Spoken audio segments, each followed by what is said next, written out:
भारत और कतर के रिश्तों ने एक नया मोड़ ले लिया है। यह सिर्फ व्यापार या ऊर्जा तक सीमित नहीं है, बल्कि दोनों देशों के बीच एक रणनीतिक साझेदारी का भी ऐतिहासिक दौर शुरू हो चुका है। कतर के अमीर शेख तमीम बिन हमद अल थानी भारत की यात्रा पर हैं और इस दौरान उनके साथ कई महत्वपूर्ण समझौते हुए हैं। इन समझौते में सबसे खास है भारत और कतर के बीच की रणनीतिक साझेदारी। मगर सवाल है कि कतर भारत के लिए इतना अहम क्यों है, और दूसरा सवाल यह है कि कतर भारत के साथ इतनी महत्वाकांक्षी साझेदारी क्यों बना रहा है। आखिर वह कौन से कारण हैं जो दोनों देशों को इतने करीब ला रहे हैं। इन सवालों का जवाब जानने के लिए इस वीडियो को अंत तक जरूर देखें। तो चलिए बिना किसी देरी किए शुरू करते हैं।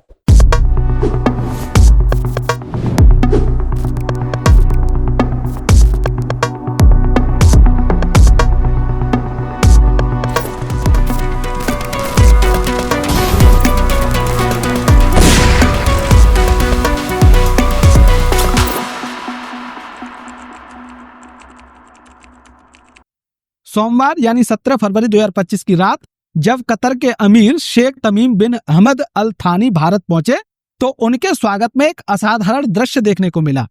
आमतौर पर ऐसे मेहमानों का स्वागत विदेश मंत्री या वरिष्ठ अधिकारी करते हैं, लेकिन इस बार खुद प्रधानमंत्री नरेंद्र मोदी शेख तमीम का स्वागत करने के लिए हवाई अड्डे पर मौजूद थे। यह दिखाता है कि भारत कतर के साथ अपने संबंधों को कितनी गंभीरता से लेता है। मोदी जी ने सोशल मीडिया पर लिखा कि वे अपने भाई कतर के अमीर महामहिम शेख तमीम बिन अहमद अल थानी का स्वागत करने के लिए हवाई अड्डे पर गए और भारत में उनके सफल प्रवास की कामना की। उन्होंने अपनी मुलाकात को लेकर भी उत्साह व्यक्त किया। मंगलवार यानी 18 फरवरी 2025 को यानी आज भारत और कतर ने अपने संबंधों को रणनीतिक साझेदारी के स्तर तक ले जाने के लिए एक ऐतिहासिक समझौते पर हस्ताक्षर किए हैं। यह सिर्फ एक औपचारिकता नहीं है, बल्कि आने वाले वर्षों में दोनों देशों के रिश्तों को नई ऊंचाइयों तक ले जाने का एक संकेत है। इस समझौते के तहत व्यापार, ऊर्जा, निवेश, नवाचार, प्रौद्योगिकी, खाद्य सुरक्षा, संस्कृति और लोगों के बीच संबंधों को मजबूत करने के लिए कई समझौते किए गए हैं। इसके अलावा भारत और कतर के बीच दोहरे कराधान से बचाव और वित्तीय पारदर्शिता बढ़ाने के लिए भी एक अहम समझौता हुआ है। वैश्विक और क्षेत्रीय मुद्दों पर भी चर्चा हुई, जिससे यह साफ हो गया कि भारत और कतर की भागीदारी अब केवल आर्थिक नहीं है, बल्कि रणनीतिक और कूटनीतिक स्तर पर भी मजबूत हो रही है। अब ऐसे में सवाल उठता है कि भारत के लिए कतर इतना महत्वपूर्ण क्यों है। तो सत्ता में आने के बाद से प्रधानमंत्री नरेंद्र मोदी ने साल 2015, 2016 और 2024 में कतर की यात्रा की थी।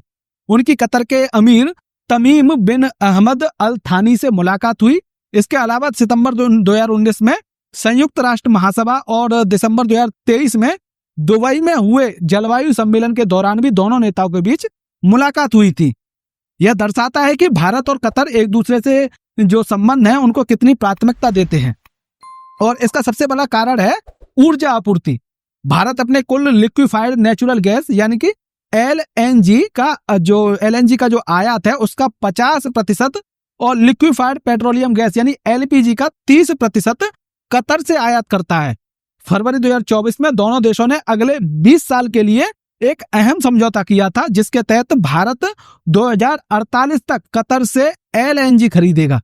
भारत और कतर के बीच 2023 और 2024 में 14.04 अरब डॉलर का व्यापार हुआ था।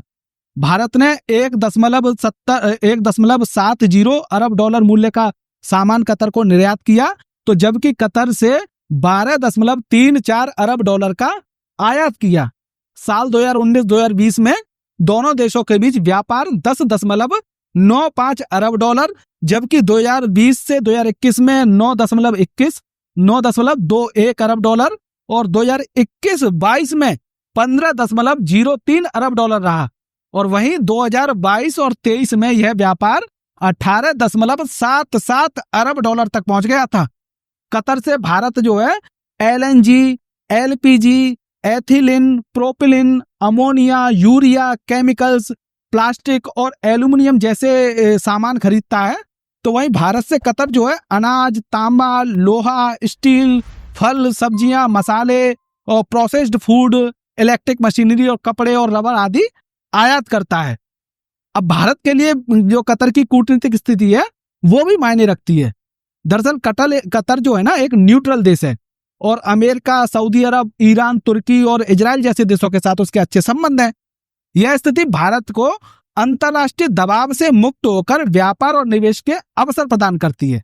कैसे? जैसे उदाहरण के लिए जब भारत रूस के साथ कोई डील करता है या समझौता करता है तो उससे अमेरिका और यूरोपीय देशों की प्रतिक्रिया का ध्यान रखना पड़ता है, लेकिन कतर के साथ ऐसा कुछ नहीं है।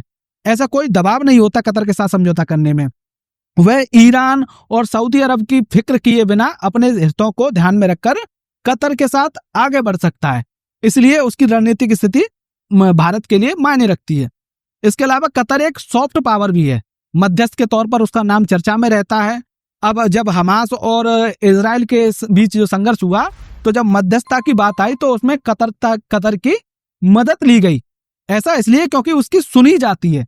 ऐसे में कतर की इस क्षमता का फायदा जो है भारत उठा सकता है।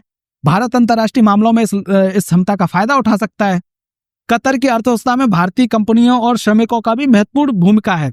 Qatar chamber of commerce and industry के अनुसार वहां जो है 15,000 से अधिक भारतीय कंपनियां कार्यरत हैं।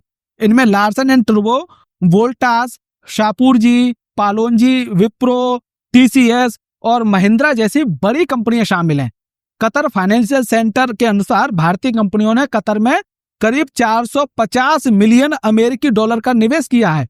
इसके अलावा कतर इन्वेस्टमेंट अथॉरिटी यानी QIA ने भारतीय कंपनियों में हजारों करोड़ रुपए का निवेश किया है। 2022 में QIA ने निवेश फर्म बोधि वृक्ष को 13,000 करोड़ रुपए का वित्तीय सहायता दी थी और इसके बाद जुलाई 2022 में बोधि वृक्ष ने एलन करियर में 36% हिस्सेदारी के लिए करीब 52,000 करोड़ रुपए का निवेश किया था। इसके अलावा जो है ना कतर में 8.35 लाख भारतीय रहते हैं जो वहां की कुल जनसंख्या का 27% है। यह वहां का सबसे बड़ा प्रवासी समुदाय है। भारतीय प्रवासी कतर की अर्थव्यवस्था में एक महत्वपूर्ण योगदान देते हैं और वहां से आने वाले रेमिटेंस की भी जो भारत के लिए जो है आर्थिक रूप से अहम है। वित्त मंत्रालय के अनुसार 2021-2022 में विदेश में रहने वाले भारतीय प्रवासियों ने 89.1 अरब अमेरिकी डॉलर भारत भेजे थे, जिसमें कतर से आने वाले पैसों की हिस्सेदारी 1.5% थी। भारतीय रुपयों में यह राशि करीब जो है 11,000 करोड़ रुपए होती है। और ऐसा भी नहीं कि यह रिश्ता केवल भारत के लिए फायदेमंद है, नहीं, बल्कि कतर के लिए भी यह रिश्ता अहम साझेदार के रूप में काम करता है। यूरोप जैसे बड़े बाजार ग्रीन एनर्जी की ओर बढ़ रहे हैं, जिससे खाड़ी देशों की अर्थव्यवस्था पर असर पड़ सकता है और कतर इस बात को और इस खतरे को समझता है और अपनी अर्थव्यवस्था को विविधतापूर्ण बनाने के लिए भारत जैसे देशों में निवेश कर रहा है। कतर जैसे खाड़ी देश हजारों करोड़ रुपए के जो है टूरिज्म, स्पोर्ट्स और एजुकेशन सेक्टर में खर्च कर रहे हैं और इस स्थिति में भारत उसके लिए एक अहम यानी कि एक बहुत बड़ा बाजार है। इसलिए सिर्फ कतर भारत की जरूरत नहीं है, बल्कि कतर को भी भारत चाहिए। ठीक है, तो अगर बात करें कि तो भारत और कतर के बीच जो है व्यापार और निवेश को और बढ़ावा देने के लिए नए द्विपक्षीय निवेश संवर्धन और संरक्षण समझौते पर भी चर्चा हो रही है। इसके अलावा भारत और गल्फ कोऑपरेशन काउंसिल जो है यानी GCC के बीच भी एक संभावित मुक्त व्यापार समझौते यानी कि FTA पर बातचीत जारी है। खाड़ी सहयोग परिषद जो है ना वो 6 सदस्य देशों का एक संगठन है, जिसमें Bahrain, Kuwait, Oman, Qatar, Saudi Arab और संयुक्त अरब अमीरात यानी UAE शामिल हैं। इस तरह भारत और कतर के संबंध अब एक नए दौर में प्रवेश कर चुके हैं। यह सहयोग सिर्फ व्यापार और ऊर्जा तक सीमित नहीं रहेगा, बल्कि वैश्विक राजनीति और रणनीति में भी असर डालेगा। भारत की सक्रिय कूटनीति और कतर की भारत में बढ़ती रुचि इन संबंधों को नई ऊंचाइयों पर ले जा सकती है। तो दोस्तों, आपको क्या लगता है, क्या भारत कतर की यह रणनीतिक साझेदारी आने वाले वर्षों में भारत के लिए भी फायदेमंद होगी? अपने विचार हमें कमेंट सेक्शन में जरूर बताएं और अगर यह वीडियो आपको पसंद आया हो तो कृपया इसे लाइक करें और हमारे चैनल को सब्सक्राइब करें। साथ ही इस वीडियो को शेयर करना ना भूलें। मिलते हैं अगले वीडियो में किसी महत्वपूर्ण विषय के साथ। तब तक के लिए नमस्कार।